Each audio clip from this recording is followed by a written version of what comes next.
Proses yang mendasari edema pada kasus ini adalah, kita baca skenarionya, laki-laki 17 tahun datang dengan keluhan kencing berwarna coklat sejak 3 hari yang lalu.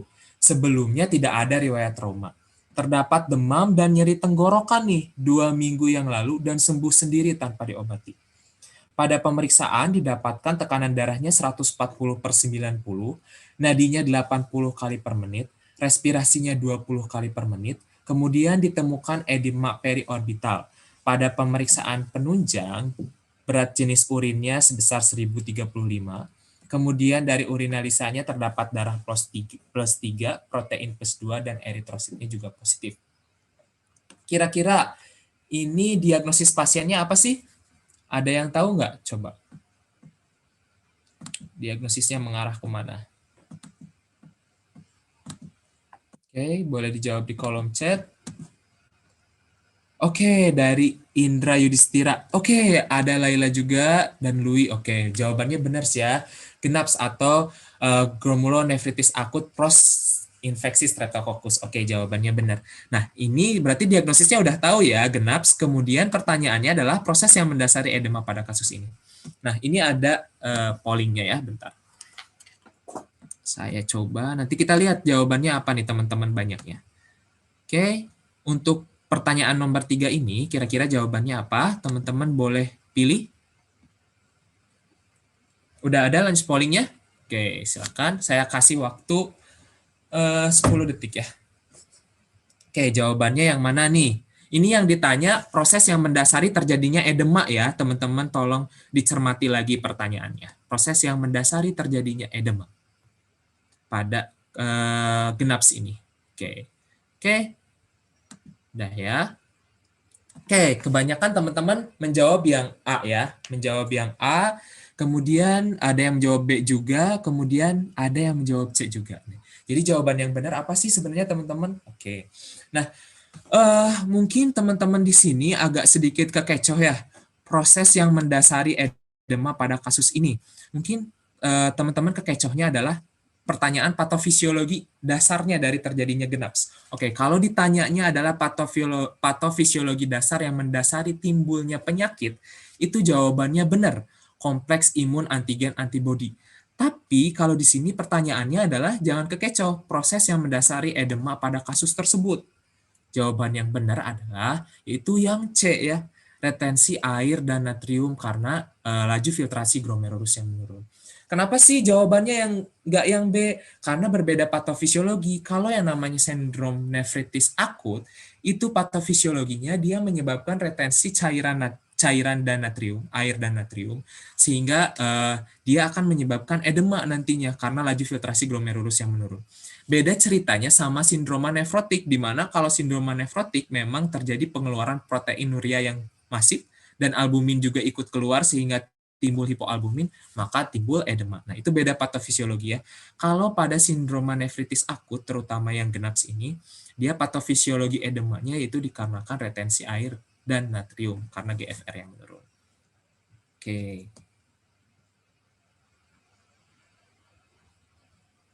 Oke, kita langsung bahas aja ya. Nah, di soal-soal UKM PPD, itu sering keluar banget nih yang nefrourologi, pasti selalu keluar yang namanya sindroma nefritis akut sama soal-soal sindroma nefrotik. Nah, yang namanya sindroma, itu namanya kan sindroma ya. Sindroma itu sebenarnya bukan diagnosis definitif yang pasti. Bukan diagnosis definitif akhir, tapi sindroma itu merupakan kumpulan gejala. Nah, kalau sindroma nefritis akut, dia merupakan kumpulan gejala dari hematuri, hipertensi, dan gangguan fungsi ginjal. Kalau sindroma nefrotik, dia ciri-cirinya ada proteinuria masif, hiperlipidemia, edema anarsaka, dan hipoalbuminemia. Nah, kadang di beberapa soal UKM PPD, si antara sindroma nefritis akut dan sindroma nefrotiknya ini, beberapa skenario akan tumpang tindih nih. Misalkan hematurinya ada, air kencingnya berwarna seperti Coca-Cola atau berwarna coklat, kemudian hipertensinya ada, tapi di keterangan skenarionya proteinurianya juga masif, hipoalbuminemia. Nah, kalau kayak gitu, Kira-kira teman-teman mau pilih apa sih? Apa sih yang harus diperhatikan dari skenario itu buat nanti kita pilih ini sindroma nefritis akut atau sindroma nefrotik kalau ada soal kayak gitu. Coba kira-kira apa yang harus diperhatikan? Cara ngebedainnya kayak gimana? Kalau gejalanya tumpang tindih, hematuri ada, proteinuria masif ada, hipertensi ada, hiperlipidemia ada, hipoalbuminemia ada. Kira-kira jawabnya mau ke arah yang mana kalau kayak gitu?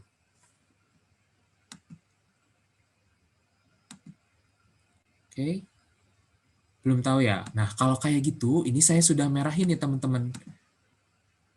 Oke, ada yang jawab dari jumlah protein masifnya. Bisa sih, cuman yang paling mudah untuk membedakan sindroma nefritis akut dan sindroma nefrotik, paling mudah adalah kalau misalkan skenario-nya nggak lengkap, tapi yang gejalanya tumpang tindih, oke, ada yang jawab riwayat infeksi, ada yang jawab gross hematuri juga. Oke. Nah, kalau misalkan gejalanya tumpang tindih nih teman-teman, hematurinya ada, gross hematuri, hipertensi juga ada, proteinuria masif ada, hiperlipidemia ada, hipoalbuminemia juga ada. Nah, teman-teman pasti bingung kan, ini kalau tumpang tindih kayak gini masuknya ke sindroma nefritis akut atau sindroma nefrotik. Nah, tadi kan ada yang jawab, oh lihat aja dari protein masifnya, oh lihat aja dari hematurinya. Nah, ada satu yang teman-teman harus perhatikan di skenario-nya, yaitu fungsi ginjalnya, teman-teman. Nah, fungsi ginjalnya dilihat dari apa sih? Lihat aja gampang, ureum kreatininnya kayak gimana. Kalau ureum kreatininnya meningkat, berarti ada gangguan fungsi ginjal. Nah, yang paling sering dan paling pasti menyebabkan gangguan fungsi ginjal itu sindroma nefritis akut. Jadi nanti di skenario, kalau teman-teman skenario-nya ngecoh nih, si gejalanya tumpang tindih, hematuri ada, proteinuria masif ada, hipertensi ada, hipoalbuminemia ada. Teman-teman jangan lupa lihat di skenarionya, pemeriksaan fungsi ginjalnya kayak gimana. Kalau ternyata memang terganggu, ureum kreatininnya meningkat, oh ya udah, teman-teman lebih condong ke sindroma nefritis akut. Kayak gitu. Kalau misalkan dia ternyata normal, ya jangan pikirin SNA, pikirkan ke arah sindroma nefrotik kayak gitu ya.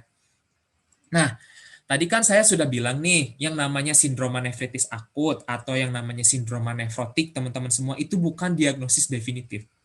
Jadi ada pemeriksaan lanjutan yang harus kita periksa untuk menegakkan diagnosisnya itu apa. Nah, yang namanya sindroma nefrotik itu banyak banget etiologinya, etiologi diagnosisnya. Bisa glomerulosclerosis vokal segmental, glomerulonefritis membranosa, atau glomerulonefritis membranoproliferatif. Nah, itu bisa banyak banget ya etiologi diagnosisnya.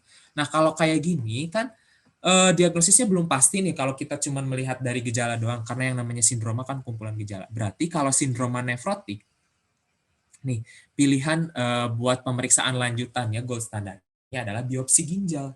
Kenapa biopsi ginjal? Karena kita biar bisa lihat nih si penyebab sindroma nefrotiknya itu secara histopatologis masuk ke yang mana. Oke. Jadi kalau misalkan ada pertanyaan mengenai sindroma nefrotik, pemeriksaan penunjang gold standar yang diminta apa? Biopsi ginjal ya. Karena untuk menegakkan diagnosis definitifnya tadi, masuknya ke yang mana diagnosisnya kayak gitu. Kemudian kalau sindroma nefritis akut, gimana sih cara menegakkan diagnosisnya? Kalau misalkan dia ada infeksi, riwayat infeksi Streptococcus beta hemolyticus, berarti harus dipastikan dia benar infeksi Streptococcus beta hemolyticus grup A atau enggak, kayak gitu ya. Oke, kita langsung bahas aja. Oke. Ini tadi teman-teman semua udah jawabannya udah benar semua ya. Ini diagnosisnya adalah GENAPS, di mana GENAPS itu terjadi karena adanya terbentuk kompleks imun yang bersirkulasi sehingga menumpuk di glomerulus. Nah, dari sinilah akan menimbulkan suatu reaksi imunologis berupa hipersensitivitas tipe 3 yang akhirnya akan menyebabkan kerusakan dari membrana glomerulus sehingga timbullah glomerulonefritis akut. Oke, tadi jawabannya benar sih teman-teman, yang tadi ada yang jawab yang A banyak kan ya, karena kompleks imun, kompleks antibody, antigen, itu benar kalau pertanyaannya ditanya patofisiologi yang mendasari penyakit. Tapi karena di sini pertanyaannya hati-hati ya, yaitu apa yang menyebabkan edema pada pasien. Pertanyaannya beda ya, lebih spesifik lagi. Oke, nah ketika terjadi kerusakan di glomerulus, dia akan menyebabkan laju filtrasi glomerulusnya menurun, sehingga akan timbul retensi cairan antara cairan dan juga natrium, yang nantinya akan menimbulkan edema, kemudian menimbulkan hipertensi juga, kayak gitu ya. Oke. Nah, kalau misalkan GENAPS ini, dia kan etiologinya karena post-infeksi Streptococcus beta hemolyticus grup A. Harus ada pemeriksaan yang memang menegakkan diagnosis definitifnya ke arah GENAPS. Apa sih pemeriksaan gold standarnya kalau misalkan kita mencurigai ke arah GENAPS? Pemeriksaan gold standarnya adalah pemeriksaan ASTO ya. Nilai titer ASTO-nya harus meningkat. Ini tipe ya, ASTO atau pemeriksaan komplement C3. Ya, ini tipe ASTO, betul ya. Ini ASTO-nya harus meningkat. Untuk diagnosis definitifnya ASTO. Oke, terus. Nah, ini patofisiologinya tadi udah dibahas secara singkat ya. Jadi kerusakan glomerulus yang hingga akhirnya akan menyebabkan retensi natrium dan cairan, sehingga timbul edema dan juga hipertensi pada pasien. Tapi edemanya nggak akan semasif edema karena hipoalbuminuria ya. Jadi edemanya bukan edema anasarka seperti pada sindrom nefrotik karena penurunan jumlah albumin dalam darah. Oke. Nah, manifestasi klinisnya ya ada pitting edema, kemudian ada hipertensi, kemudian ada gross hematuri, tapi khasnya ada riwayat infeksi Streptococcus beta hemolyticus grup A, baik infeksinya di tenggorokan ataupun infeksinya infeksi pioderma di kulit ya. Jadi nanti jangan kekecoh, ini sebenarnya GENAPS atau enggak, tapi di skenario-nya dijelaskan bahwa pasiennya pernah mengalami borok-borok di kulit atau pioderma. Nah, itu juga bisa menyebabkan GENAPS ya. Oke, nah seperti yang tadi saya bilang, si GENAPS ini, si glomerulonefritis ini sering menyebabkan penurunan fungsi ginjal ya, sehingga bisa menyebabkan berhubungan lagi dengan soal nomor pertama tadi, dia bisa menyebabkan gagal ginjal akut yang penyebabnya penyebab renal atau intrinsik. Oke, berhubungan ya penyakitnya dengan penyakit yang tadi. Oke, terus cara mendiagnosisnya kayak gimana sih? Ya tadi gejala-gejala kumpulan gejala sindrom nefritis akut berupa gross hematuri, edema, dan juga hipertensi, disertai riwayat infeksi Streptococcus beta hemolyticus, baik di saluran pernafasan ataupun di kulit berupa pioderma. Ya. Terus pemeriksaan gold standar, nah ini yang sering ditanya sih di UKM PPD, kalau nggak diagnosis, pemeriksaan gold standar, tata laksana awal, tata laksana definitif. Nah, pemeriksaan gold standarnya, kalau misalkan kita mencurigai ke arah GENAPS, yaitu pemeriksaan titer ASTO, karena titer ASTO-nya akan meningkat. Pemeriksaan lainnya, karena tadi patofisiologinya kan karena pembentukan kompleks imun ya, nah berarti kadar komplement C3-nya akan menurun di dalam darah pemeriksaan lainnya. Terus hasil urinalisisnya ada hematuri, bisa juga proteinuria, dan ada silinder eritrosit. Dan fungsi ginjalnya akan terganggu. Kan kalau yang namanya sindrom nefritis akut, bedanya dengan sindrom nefrotik, mudahnya adalah kalau SNA ada yang namanya gangguan fungsi ginjal, sehingga kreatinin dan ureum darahnya juga akan meningkat. Kayak gitu.